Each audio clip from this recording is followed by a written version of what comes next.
പ്രതിയെ കോടതിയിൽ ഹാജരാക്കാൻ കൊണ്ടുപോയിരിക്കുന്നു എന്ന ആ വാർത്തയിലേക്ക് നമുക്ക് കടക്കുകയാണ്. നമ്മൾ ഇതിലെ ഒരു അപ്ഡേറ്റ് വന്നിരിക്കുന്നു. അതിന്റെ വിശദാംശങ്ങൾ ഇപ്പോൾ അമൽ സുരേന്ദ്രൻ നമുക്ക് നൽകും. പ്രതിയെ കോടതിയിൽ ഹാജരാക്കാൻ കൊണ്ടുപോയി എന്നതാണ് അമൽ നൽകുന്ന പുതിയ അപ്ഡേറ്റ്. അതിന്റെ വിശദാംശങ്ങളിലേക്ക് നമുക്ക് പോകാം. അമൽ പറയൂ.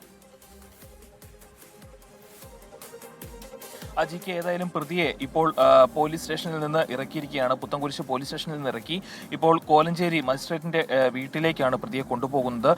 പ്രതിയെ റിമാൻഡ് ചെയ്യുവാൻ വേണ്ടിയിട്ടാണ് കൊണ്ടുപോകുന്നത്. ഇന്ന് ഉച്ച കഴിഞ്ഞ് പ്രതിയുടെ മെഡിക്കൽ പരിശോധനകളെല്ലാം പൂർത്തിയാക്കിയിരുന്നു. ഏതായാലും സമൂഹത്തെ ഒന്നാകെ നടുക്കിയ ഒരു വാർത്തയുടെ പിന്നാലെയാണ് ഇപ്പോഴും നമ്മൾ പോയിക്കൊണ്ടിരിക്കുന്നത്. ഏതായാലും ഈ പ്രതിയെ ഇന്ന് റിമാൻഡിൽ ചെയ്താൽ നാളെ കസ്റ്റഡി അപേക്ഷ കൊടുക്കുവാനുള്ള സാധ്യതകളാണ് നിലനിൽക്കുന്നത്. ഇന്ന് കുട്ടിയെ 4 വയസ്സ് മാത്രമുണ്ടായിരുന്ന കുട്ടിയെ പുഴയിൽ എറിഞ്ഞു കൊന്ന പെറ്റമ്മയെ ഇന്നെന്തായാലും കസ്റ്റഡിയിൽ പോലീസ് വാങ്ങിയിട്ടുണ്ട്. 4 ദിവസത്തെ കസ്റ്റഡിയിലാണ് വാങ്ങിയിരിക്കുന്നത്.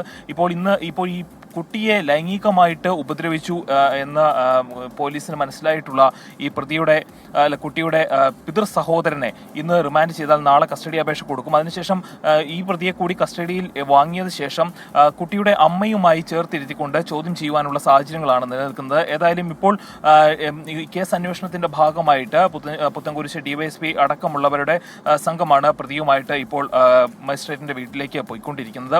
ഏതായാലും അല്പസമയത്തിനുള്ളിൽ തന്നെ കോലഞ്ചേരിയിലേക്ക് പ്രതിയുമായിട്ട് പോലീസ് സംഘം എത്തുമെന്നാണ് നമുക്ക് അറിയാൻ സാധിച്ചിരിക്കുന്നത്. ഗോപികൃഷ്ണൻ.